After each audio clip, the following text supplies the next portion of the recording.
Well, do you think that gay people bring anything in particular to the military, or we're literally talking apples to apples when it comes to straights? Is there any singular benefit? Yeah, I'm not saying that gays are.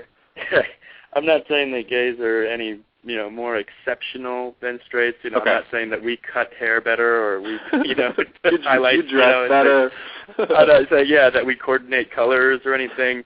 But there was a question. Many people have always asked me, how come there's so many gay linguists? Mm-hmm. How come they DLI is pretty much like the new Chelsea of the Army, or DLI is the Defense Language Institute, and I'm just like, I never really could find the explanation for that. But I know me personally, growing up different from my parents, and I think this is applicable to anybody, even if their parents accepted who they were, and even if they were open and out from a young age. If you grow up different from your parents, you have this natural empathy for people that are different from you.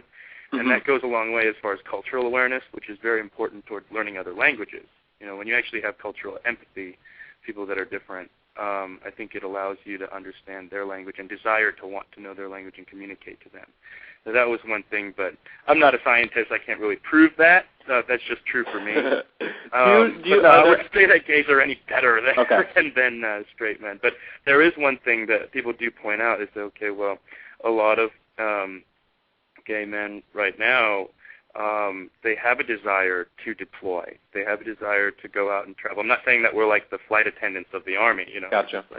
But what we want to do is, we have this individualism in a lot of ways, this self-reliant, inner strength that we have to develop when we're growing up, and I think it spurs a lot of people to come into the military to do something like this, and when they go and they fight in the war, they fight harder. I think not because they're suicidal or anything, but because they know that they have some sort of built-in resilience. Right, resilient. That's a good way to put it. I'm sorry, I'm just like no. Not wording do you things think? exactly. Well, then, on that line, if we were to repeal "Don't Ask, Don't Tell," do you think gay people would then be who have that quality, which is exceptional, I would imagine, for the military, would come out in greater numbers and enlist?